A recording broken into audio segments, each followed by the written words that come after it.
Halo semuanya, salam sejahtera untuk kita semua. Terima kasih untuk kesempatan kali ini. Saya Tasya Natalia Pangastika. Di sini saya akan menjelaskan tentang peran OJK dalam perlindungan konsumen di tengah pertumbuhan industri fintech di Indonesia. Pertama, abstrak, yaitu intisari dari artikel atau penelitian ini adalah tentang pertumbuhan industri teknologi keuangan atau bisa dibilang fintech, merupakan suatu hal yang pada dasarnya dibuat untuk menjadikan jasa keuangan itu menjadi lebih praktis dan efisien. Nah, sementara tingkat melek keuangan konsumen itu masih rendah, khususnya dalam mempertimbangkan berbagai risiko yang dapat terjadi sehubungan dengan layanan fintech. Di artikel ini akan menggambarkan bagaimana persoalan hukum dalam industri fintech dan di satu sisi untuk memberikan manfaat dan juga mendorong peningkatan derajat inklusi keuangan di masyarakat dengan baik. Selain itu, OJK juga bertanggung jawab untuk melindungi hak-hak konsumen di tengah pertumbuhan industri fintech ini. Hal-hal ini akan dianalisis dalam penelitian ini. Dalam hal ini, saya akan menjelaskan menjadi 4 bagian. Yang pertama yaitu pendahuluan yang akan terdiri dari latar belakang, rumusan masalah dan juga tujuan penelitian. Lalu yang kedua yaitu kajian literatur yang dimana akan ada teori-teori dan konsep dari penelitian sebelumnya maupun berdasarkan dari peraturan pemerintah. Yang ketiga yaitu metode penelitian. Ini terdiri dari metode yang akan dipakai untuk mengolah data, dan yang terakhir yaitu keempat, kesimpulan. Selanjutnya yaitu belakang. Nah, sudah saya sempat singgung di abstrak. Jika perkembangan fintech ini pada dasarnya adalah bertujuan untuk meningkatkan efektivitas pelayanan jasa keuangan. Namun, tingkat melek keuangan ini dari konsumen masih sangat rendah, khususnya dalam mempertimbangkan berbagai resiko. Resiko ini yang terjadi sehubungan dengan pelayanan financial technology. Nah, di sini ada beberapa fakta, yaitu Yayasan Organisasi Konsumen Indonesia (YLKI) sepanjang tahun 2018 telah menerima lebih dari 50 pengaduan online meminjam uang. Paling banyak keluhan terkait dengan cara yang tidak etis dalam menagih hutang, bahkan sistem perhitungan bunga dan denda yang tidak jelas dan merugikan bagi konsumen. Di sini, perlindungan konsumen di Indonesia adalah melalui lembaga otoritas jasa keuangan, sehingga menurut latar belakang ini menjadikan alasan yang kuat bagi penulis untuk menganalisis bagaimana perlindungan konsumen itu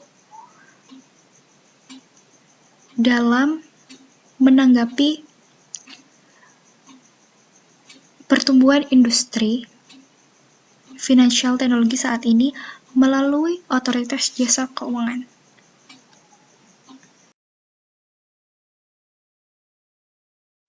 Berikutnya, rumusan masalah dari penelitian ini.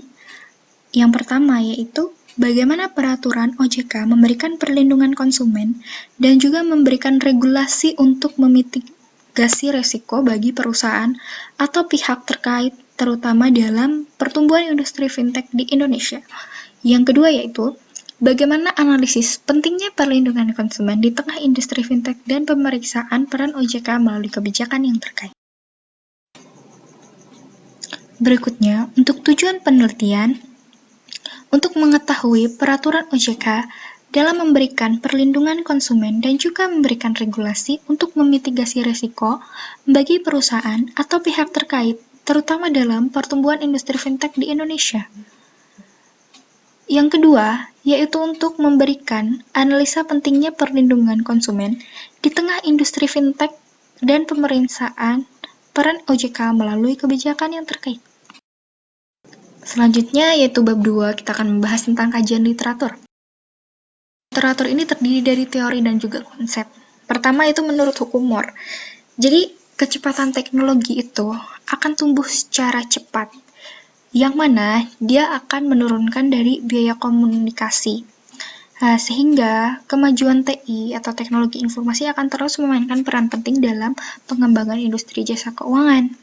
Di Indonesia, ada pasal 4 Undang-Undang Nomor 21 Tahun 2011 tentang Otoritas Jasa Keuangan yang menyatakan bahwa salah satu tugas OJK yaitu untuk memberikan perlindungan kepada konsumen atau masyarakat. Berikutnya, yaitu dari Peraturan Nomor 77 atau POJK Nomor 1 Tahun 2016 tentang layanan pinjaman berbasis teknologi informasi OJK yang didirikan berdasarkan Undang-Undang Nomor 21 Tahun 2011 telah mengatur kewajiban perusahaan penyedia layanan keuangan untuk menyediakan perlindungan konsumen. OJK juga telah menyiapkan suatu prosedur pendaftaran perizinan pinjaman tentang aturan pendaftaran. Selanjutnya yaitu bab 3, kita akan membahas tentang metode pengumpulan data yang dipakai. Di sini adalah berdasarkan hukum normatif, menggunakan data sekunder yang melibatkan kedua primer dan materi hukum sekunder. Nah, hukum utama materi terdiri dari Undang-Undang Nomor 21 Tahun 2011 dan Peraturan OJK tentang perannya di era industri ini. Nah, kemudian penelit ini menggunakan wawancara dengan beberapa staf OJK dan juga melakukan FGD dengan perwakilan industri keuangan. Pendekatan yang dipakai adalah pendekatan yuridis normatif, sedangkan analisisnya menggunakan pendekatan kualitatif. Baik, selanjutnya adalah hasil penelitian dan analisa. Yang pertama adalah dari aspek rasionalitas pada perlindungan konsumen dalam sektor jasa keuangan. Jadi perlu kita ketahui bahwa rasionalitas itu merupakan suatu hal yang penting dari perlindungan konsumen dan juga financial technology. Dari konteks ini, seringkali konsumen itu menjadi pihak yang tidak diuntungkan. Kenapa tidak diuntungkan? Karena konsumen itu seringkali tidak mengerti dengan sistem financial technology tersebut. Misalnya dari biaya administrasi, promosi, dan juga iklan. Nah, ini ada menurut Angelo Capuano dan Lynn Ramsey mengenai kelemahan dari konsumen dalam layanan keuangan. Misalnya, konsumen tidak membaca ketentuan produk keuangan. Nah, sering kita ketahui, membaca ketentuan itu kan sangat banyak, sehingga konsumen itu seringkali mengabaikan ketentuan-ketentuannya dan akhirnya tidak membaca. Yang selanjutnya yaitu konsumen tidak membandingkan harga dan kualitas produk keuangan yang berbeda-beda. Kita tahu jika produk keuangan dan juga layanan fintech, lembaga keuangan itu sangat bervariasi dan juga berbeda-beda kualitasnya, kuantitasnya, dan juga harganya. Seringkali konsumen itu tidak membandingkan antara satu dengan yang lainnya, sehingga mereka tidak menemukan apa yang sebenarnya berguna untuk mereka. Sehingga di selanjutnya ini, konsumen tidak memperhatikan tujuannya dan juga kebutuhan investasinya. Sehingga ketika tujuan itu terabaikan, kebutuhan investasi tidak terpenuhi, maka akan selanjutnya ini, konsumen membeli produk keuangan yang sebenarnya tidak dibutuhkan. Maka dari itu, sangat penting untuk konsumen itu sebenarnya untuk menentukan tujuannya dulu, lalu mengalokasikan investasinya untuk apa, sehingga konsumen itu tidak akan membeli suatu produk yang sebenarnya tidak dia butuhkan. Tapi terkadang konsumen ini, yang terakhir ya, konsumen itu masih kaku dalam memecah-mecah keuangan. Nah, ini adalah beberapa hal yang menjadi kelemahan dari konsumen.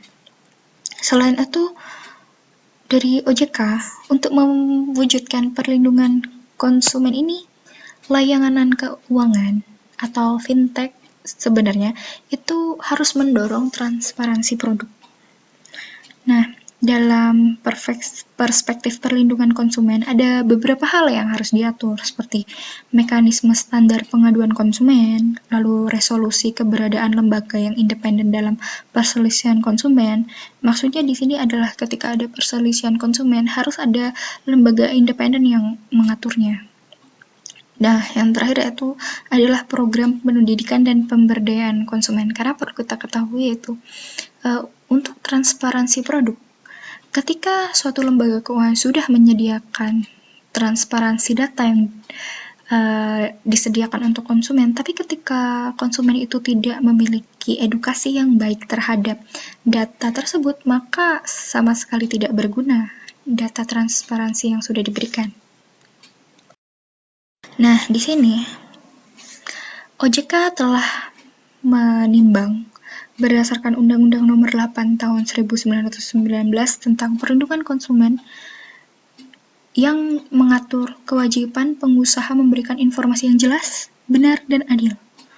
Selain itu, ada Pasal 28 Undang-Undang Nomor 21 Tahun 2019 tentang OJK yang mana memberikan informasi dan pendidikan kepada masyarakat mengenai karakteristiknya dari sektor jasa keuangan, layanan, dan produk. Sudah ada peraturan mengenai itu, dan OJK pun sudah mempraktekannya. Namun seringkali dalam kenyataannya, dalam prakteknya itu banyak kasus layanan keuangan yang terjadi.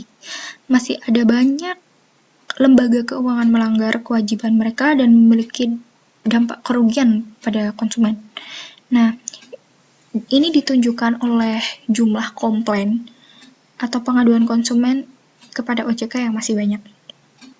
Maka dari itu, OJK mengeluarkan surat edaran nomor 12 SEOJK nomor 7 tahun 2014 tentang ketentuan dan informasi untuk pemasaran produk keuangan. Nah, ini prinsip-prinsip esensi dari surat edaran itu antaranya sebagai berikut: memberikan informasi yang akurat, menyampaikan informasi yang adil terhadap manfaat, biaya, dan juga resikonya. Lalu menyampaikan informasi yang jelas dan lengkap, menyampaikan informasi yang tidak menyesatkan, menyampaikan ringkasan informasi produk atau layanan pemasaran, kegiatan, dan iklan. Lalu yang terakhir adalah menyampaikan tentang realisasi produk, fitur-fiturnya, terus produknya bagaimana, dan juga harus disetujui oleh OJK. Jadi secara singkat, lembaga jasa keuangan atau yang mengeluarkan fintech itu dia harus memberikan informasi yang akurat, adil, lengkap, jelas, tidak menyesatkan, dan juga fitur-fiturnya itu harus dijelaskan sehingga konsumen itu dengan jelas, paham, tahu bagaimana cara menggunakannya, mengaplikasikannya, dan juga percaya untuk menggunakan aplikasi atau fintech dari lembaga keuangan tersebut. Aspek yang kedua adalah dari dinamika pertumbuhan fintech dan masalahnya. Di sini OJK itu telah menerbitkan peraturan tentang perlindungan konsumen jasa keuangan. Nah, peraturan ini dimaksudkan untuk prinsip keseimbangan, di mana sekarang banyak berkembang sektor jasa keuangan itu terus-menerus. Tapi di satu sisi, OJK memberikan perlindungan konsumen juga. Nah, aturan ini mengandung 3 aspek utama, yaitu untuk meningkatkan transparansi dan pengungkapan manfaat, risiko, dan biaya produk dari FSP. FSP ini apa? FSP ini merupakan penyedia jasa keuangan. Contohnya seperti perbankan, lalu pihak asuransi, lalu ada sekuritas untuk investasi, dan lain sebagainya. Nah, lalu melanjuti dari hal tersebut, yang kedua ada tanggung jawab FSP untuk melakukan penilaian kesesuaian produk terhadap risiko yang dihadapi, dan sebagainya. Lalu yang ketiga yaitu prosedurnya itu harus lebih sederhana dan memudahkan konsumen. sehingga konsumen dalam mengajukan pengaduan dan penyelesaian mungkin sengketa atas produk atau layannya FSP itu menjadi lebih mudah. Nah, berikutnya, OJK juga mengharuskan FSP untuk melindungi keamanan data konsumen mereka. Di sini OJK telah menerbitkan POJK nomor 77 POJK 1 tahun 2016 tentang layanan pinjaman berbasis IT atau partner untuk meminjamkan peer untuk mendukungnya. Nah, platform fintech di Indonesia sekarang wajib mendaftar ke OJK sebagai bukti komitmen untuk perlindungan konsumen. Hingga 21 Desember 2018 telah tercatat penyedia fintech berlisensi sebanyak 88 perusahaan. Memang, OJK itu mendorong orang untuk menggunakan layanan fintech yang sudah terdaftar atau dilisensi pada OJK. Namun, OJK tidak bisa mengontrol praktik ilegal fintech yang berpotensi merugikan konsumen. Ratusan ilegal penyedia layanan fintech masih beroperasi dan menawarkan produk di masyarakat. Untuk perkembangannya, inklusi keuangan di Indonesia itu masih bertumbuh lambat. Kenapa bertumbuh lambat? Ini hubungannya dengan harga. Kenapa harganya tuh mahal? Karena penawaran di Indonesia itu masih sedikit, sedangkan permintaannya itu banyak. Sekarang banyak e-commerce, banyak toko-toko yang beralih ke online. Orang-orang dalam pembayaran, contohnya, itu membutuhkan suatu partner, seperti contohnya perbankan. Nah, tidak semua perbankan memiliki akses kepada e-commerce atau toko yang kita mau. Jadi, hal ini menyebabkan beban harga ke konsumen menjadi tinggi. Nah, ini ada persentase untuk layanan keuangan nasional itu di Indonesia 74% masih didominasi oleh perbankan. Nah, dari jumlah itu sekitar 2/3-nya itu didominasi oleh bank-bank besar, oleh pemerintah. Jadi, OJK tuh mencatat bahwa keuangan inklusif rasio di Indonesia telah mencapai 63% total populasi pada akhir 2017. Pada akhir target 2018, OJK dalam rasio keuangan inklusif bisa mencapai 70% dan 75% pada 2019. Tapi apakah angka ini masih akan bertumbuh? Nah, itu masih menjadi pertanyaannya. Nah, yang ketiga yaitu adalah peran OJK dalam era industri fintech saat ini. Tren sekarang ini terhadap industri fintech akan semakin terus berkembang dan juga mengganggu praktik keuangan secara konvensional. Karena apa? Kemajuan teknologi sekarang ini adalah menjadi tuntutan. Jadi yang konvensional harus fleksibel terhadap kemajuan IT sekarang ini. Nah, di sini ada The Asian Development Bank mencatat bahwa industri fintech memiliki ruang lingkup yang lebih besar untuk mengurangi biaya dan meningkatkan kualitas layanan. Contohnya dengan memanfaatkan big data, pembelajaran mesin, dan data alternatif. Nah, perusahaan fintech juga dapat berkembang model penilaian risiko dan inovatifnya, seperti untuk menghasilkan kredit skor untuk konsumen, dan lain sebagainya. Jadi karena itu, OJK sangat perlu menekankan dalam pengawasannya di setiap fintech yang terus berkembang sekarang ini.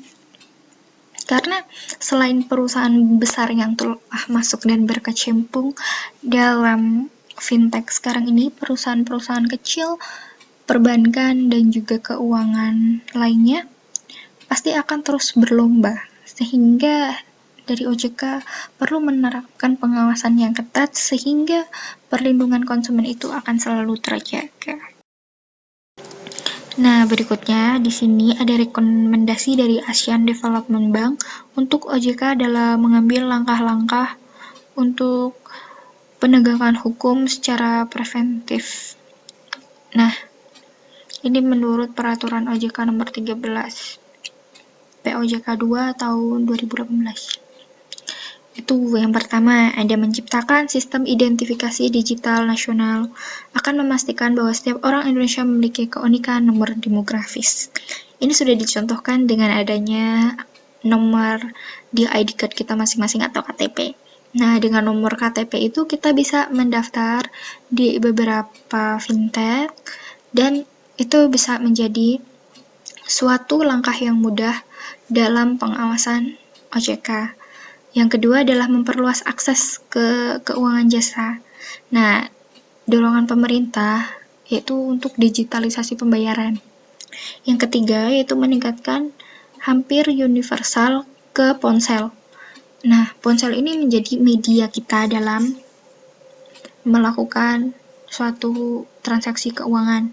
Seperti misalnya ada m-banking, itu menggunakan aplikasi dengan bantuan data internet, lalu ada juga yang dari SMS, dan lain sebagainya.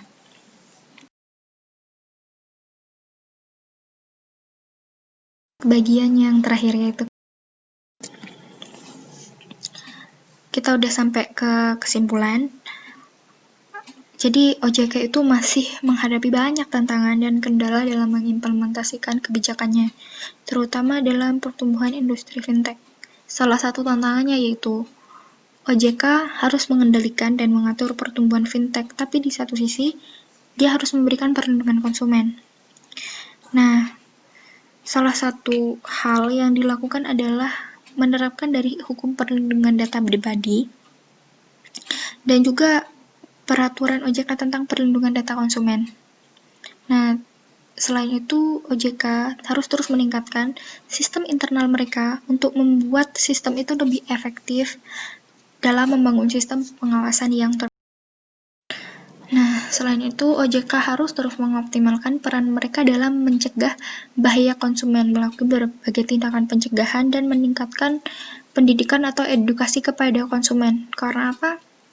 Seperti tadi sudah saya bilang, jika edukasi konsumen itu juga rendah, maka sia-sia juga dalam membentuk suatu sistem yang terpadu.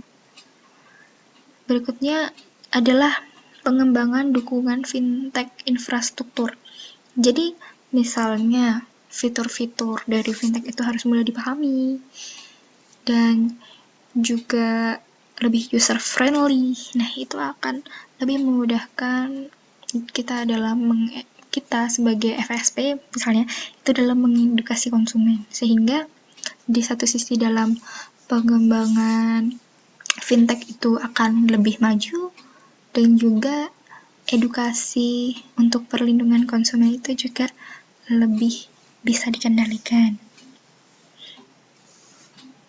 Nah, dalam hal ini juga OJK itu harus menyadari kapasitas dalam melaksanakan tugas dan tanggung jawabnya. Memang yang kita harapkan itu adalah demi kemajuan dan juga demi kebaikan semuanya. Tetapi kita harus juga melihat dari batas dan tanggung jawab yang akan diberikan.